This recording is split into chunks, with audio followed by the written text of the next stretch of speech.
আসসালামু আলাইকুম। তো কেমন আছো তোমরা? আশা করি আল্লাহর রহমতে তোমরা অনেক ভালো আছো এন্ড তোমাদের দোয়ায় আল্লাহর রহমতে আমি অনেক ভালো আছি। তো আজকে রাফি আমি শুধু তোমার পার্ট 19 নিয়ে এসেছি। তো ভিডিওটা শুরু করার আগে কিছু কথা, মানে নেক্সট ভিডিওতে আমি একটু এডিটিংয়ের সময় ভুল করেছিলাম, যেই কারণে গেমের সাউন্ড আসছিল, তার জন্য সরি, খেয়াল করি নেই।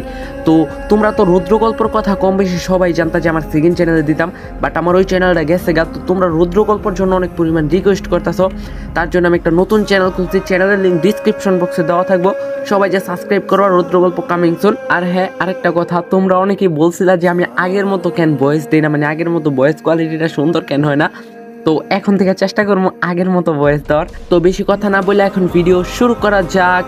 অনেক অপমান হয়েছে তোমার জন্য, এবার তোমার পালা। যেমন ভাবনা তেমন কাজ। নীলিমা রাফির ঘরে গেল। রাফি বলল তুমি আমার ঘরে। নীলিমা বলল কেন আসতে পারি না? রাফি বলল পারো, তবে আমার পছন্দ না। যাই হোক, কিছু বলবে? নীলিমা বলল রাফি বলল কি? নীলিমা বলল তুমি আমাকে এখানে কেন নিয়ে এসেছো? রাফি বলল আসার আগেই বলে এনেছি। তখন নীলিমা বলল আবার বলো না প্লিজ। রাফি বলল মেঘলাকে কষ্ট দেওয়ার জন্য। নীলিমা বলল কিন্তু তুমি ওকে কষ্ট কেন দিতে চাও? রাফি বলল বলতে বাধ্য নই। নীলিমা মনে মনে বলল না বললে কি হবে? আমি জানি মেঘলা নীরবের সাথে মিশে, তাই তোমার হিংসা হয়। আমি আজ সেই হিংসার আগুনে ঘি ঢালতে এসেছি। আমি তোমাকে কিছুতেই মেঘলার হতে দিব না রাফি। একদিন মেঘলার ফোন রিসিভ করছিলাম, তার জন্য তুমি আমাকে অনেক অপমান করছিলা এন্ড থাপ্পড়ও মারছিলা। আমি সেসব ভুলিনি, এর শোধ আমি তুলবো। জানি তোমরা দুজন দুজনকে অনেক ভালোবাসো, কিন্তু এই ভালোবাসা আমি টিকতে দিব না। তখন রাফি বলল আর কিছু বলার না থাকলে যেতে পারো। নীলিমা বলল তোমার কি মনে হচ্ছে না তুমি মেঘলার সাথে যেমন আচরণ করছো তাতে মেঘলা তোমার কাছ থেকে দূরে সরে যাচ্ছে? তখন রাফি বলল পাগলের মতো কথা বন্ধ করো। মেঘলা আমাকে নিজের চেয়েও বেশি ভালোবাসে। ওকে আমি মারতে মারতে মেরে ফেললো, আমাকে ছেড়ে যাবে না, সেই বিশ্বাস আমার আছে। মেঘলা আমাকে ছেড়ে যাওয়ার আগে নিজেকে শেষ করে দিতে পারে, কিন্তু আমাকে ছেড়ে যাওয়ার কথা একবারও ভাবতে পারে না। আর তুমি নিজেই তো সেটার প্রমাণ। তুমি যখন বলছিলে আমি ওকে ভালোবাসি না, তোমাকে ভালোবাসি, তখন নিজেকে শেষ করে দিতে চেয়েছিল। তারপর এসব কি করে বলছো? নীলিমা বলল ও হয়তো তোমাকে ভালোবাসতো, কিন্তু এখন ভালোবাসে না। রাফি বলল অবশ্যই বাসে, সারা জীবন বাসবে। তখন নীলিমা বলল ভুল ভাবছো তুমি, মেঘলা তোমাকে এখন আর ভালোবাসে না রাফি। এখন যেটা আছে সেটা শুধু ভয়, ভালোবাসা না।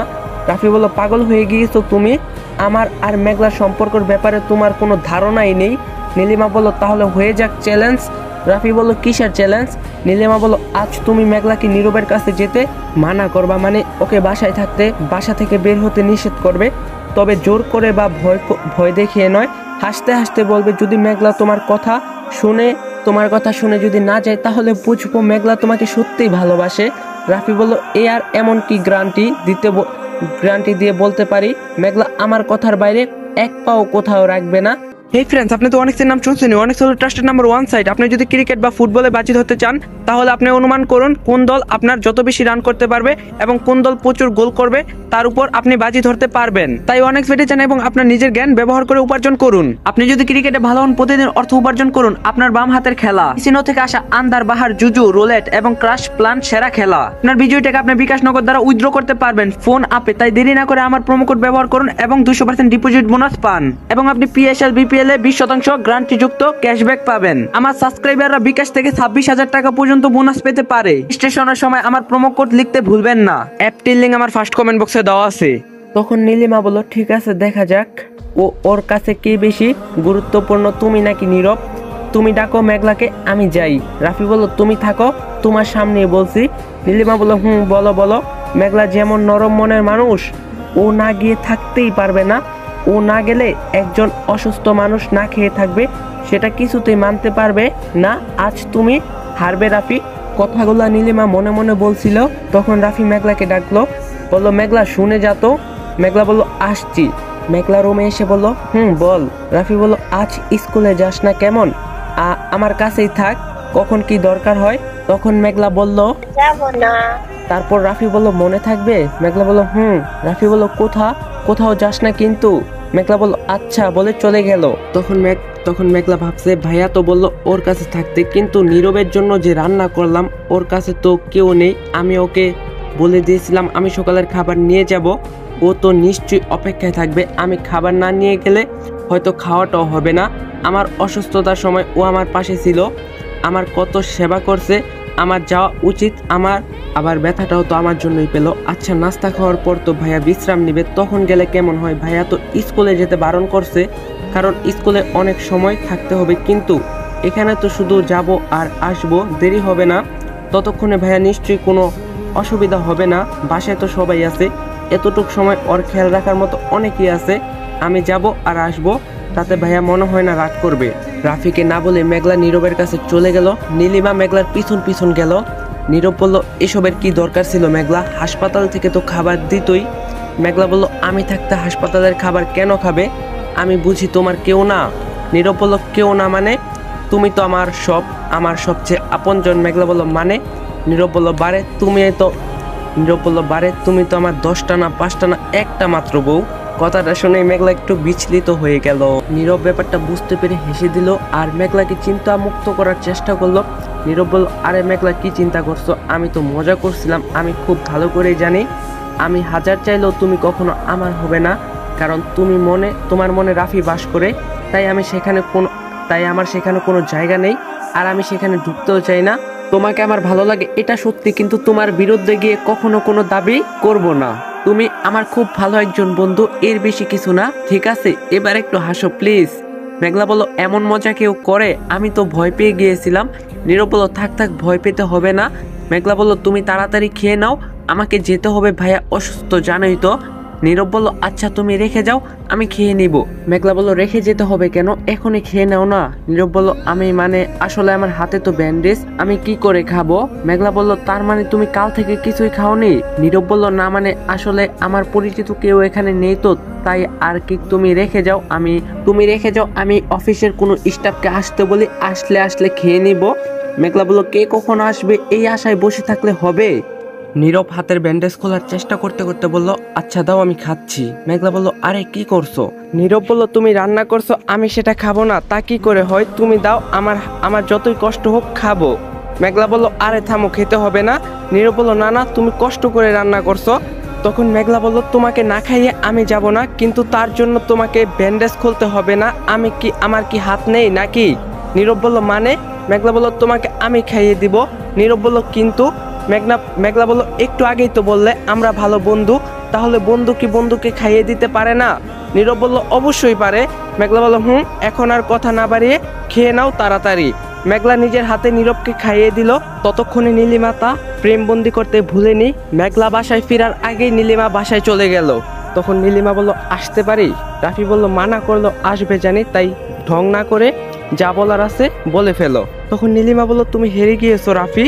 রাফি বলল, আমার চোখ আছে, মেঘলা যে বাইরে গিয়েছে সেটা আমি দেখছি। নীলিমা মেঘলার আর নাবিলের একটা ছবি দেখিয়ে বলল। নীলিমা বলল, কিন্তু এটা নিশ্চয়ই দেখোনি। রাফি ছবিটা দেখে বলল, তুমি এখন যাও নীলিমা। নীলিমা বলল, যা করার করে ফেলছি, বাকিটা রাফি নিজেই করবে। আজ তো তোমার কপালে দুঃখ আছে মেঘলা। ভাবতে ভাবতে নীলিমা চলে গেল। কিছুক্ষণ পরই মেঘলা চলে আসলো। মেঘলা এসেই রাফির ঘরে গেল। রাফি চুপচাপ বসে আছে। মেঘলা বলল, তুই বসে আছিস কেন ভাইয়া? ডাক্তার তো তোকে বেড রেস্টে থাকতে বলছে। রাফি খুব শান্তভাবে বলল, সেটা তো না ভাবলেও চলবে। মেঘলা বলল, কিছু কি হয়েছে? রাফি বলল, না কিছু হয়নি, এখান থেকে যা মেঘলা। মেঘলা বলল, তোর মন খারাপ কেন? রাফি বলল, ক্ষুধা পেয়েছে তাই। মেঘলা বলল, আমি এখনই খাবার নিয়ে আসছি। মেঘলা গিয়ে খাবার নিয়ে আসলো। রাফি বলল, খাইয়ে দে। মেঘলা বলল, তুই আমার হাতে খাবি? রাফি বলল, এক কথা বারবার বলি না আমি, খাইয়ে দিতে না চাইলে যেতে পারিস, মানা করব না। তখন মেঘলা বলল, কেন দিব না? অবশ্যই দিব, এই নে খা। রাফি মেঘলার দিকে তাকিয়ে খাবারটা মুখে নিল। মেঘলা বলল, এভাবে তাকিয়ে আছিস কেন? কথাটা বলার সাথে সাথেই রাফি মেঘলার হাতে কামড় বসিয়ে দিল। মেঘলা বলল, আহ, কি করছিস? আমার লাগছে তো স্যার ভাইয়া। রাফির কানে যেন মেঘলার কথা ঢুকছেই না। সে হাতে কামড় দিয়ে বসে আছে, কামড় দিয়ে ধরে আছে। মেঘলা ব্যথা সহ্য করতে না পেরে কেঁদে দিল। রাফি এবার হাতটা ছেড়ে দিল আর ছেড়ে দিয়ে বলল, আমার ঘর থেকে বের হ, আর কখনো আমার ঘরে আসবি না, আমি তোর মুখ দেখতে চাই না। মেঘলা রাফির আচরণে অবাক হলো। হাতে প্রচুর ব্যথা হচ্ছে, তবুও সে ব্যথা যেন মেঘলাকে ছুতে পারলো না, কারণ সে রাফির চিন্তায় ব্যস্ত। রাফি মেঘলার ধ্যান ভাঙিয়ে ধাক্কা দিয়ে বের করে দিল ঘর থেকে। সেই থেকে রাফি মেঘলার সাথে কথা বলা বন্ধ করে দিয়েছে। মেঘলা অনেক চেষ্টা করেও কথা বলতে পারলো না। কেটে গেছে অনেকগুলো দিন। নীরব ততক্ষণে সুস্থ হয়ে গিয়েছে, রাফির হাতও ভালো হয়ে গিয়েছে, কিন্তু রাফি মেঘলার সাথে কথা বলেনি। এই কয়দিনে ভিলেনের কথা ভুলে গিয়েছে। প্রতিদিনের মতো মেঘলা আজও নির্ভয়ে ঘুমিয়েছিল। এর মধ্যেই সেই ভিলেনের আগমন ঘটে। তবে আজকের ব্যাপারটা প্রতিদিনের মতো ঘটলো না। মেঘলা ঘুমাইছিল, হঠাৎ কেউ মেঘলাকে টেনে তুললো। মেঘলা ঘুম অবস্থায় ঠিক বুঝতে পারলো না কি হচ্ছে। চোখ খুলে কিছু বোঝার আগেই ছেলেটি মেঘলার হাত পা আর মুখ বেঁধে দিল। ছেলেটি বলল, ছটপট করে লাভ নেই, এর আগেও নিয়ে গিয়েছি, এবারও নিয়ে যাব। বাধা দেওয়ার চেষ্টা করে নিজেকে কষ্ট বাড়িও না, কথার অবাধ্য আমার পছন্দ না বলেই ছেলেটি মেঘলাকে কোলে তুলে নিল। মেঘলা কিছু বলতেও পারছে না, কিছু করতেও পারছে না, শুধু তাকিয়ে দেখতাছে। ছেলেটি মেঘলাকে কোলে নিয়ে নির্ভয়ে বাসার মেন দরজা দিয়ে বের হয়ে গেল। তখন মেঘলা মনে মনে বলল, এর ভাবভঙ্গি দেখে তো কোনোভাবেই মনে হচ্ছে না যে তার মনে কোনো প্রকার ভয় আছে, কারণ বাসায় এসে এভাবে কি করে এসব করছে, তাকে কেউ দেখে ফেললে তাও ভয় করেনি। এত নির্ভয়ে বাইরে কেউ কি বাসায় ঢুকতে পারে, তাও একটা মেয়েকে কোলে নিয়ে যাচ্ছে, এত সাহস, তাহলে কি ও কি আমার বাসার কেউ? ছেলেটি মেঘলাকে নিয়ে গাড়িতে বসিয়ে দিল। মেঘলা এবার ছটফট করছে।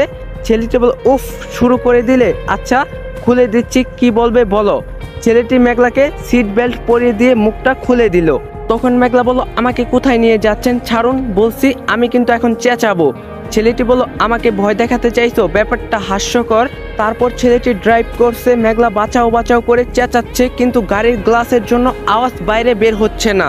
আসসালামু আলাইকুম গাইস, তোমাদের যদি এই পার্টটা ভালো লাগে অবশ্যই কমেন্টে বলবা, আর ভিডিওটা লাইক দিতে ভুলবা না। চ্যানেলে নতুন না থাকলে অবশ্যই চ্যানেলটা সাবস্ক্রাইব করবা। তো নেক্সট পার্ট 30 মিনিটের পাইবা। তো নেক্সট পার্টে দেখা হইব। সবাই ভালো থাকবা, সুস্থ থাকবা, আল্লাহ হাফেজ।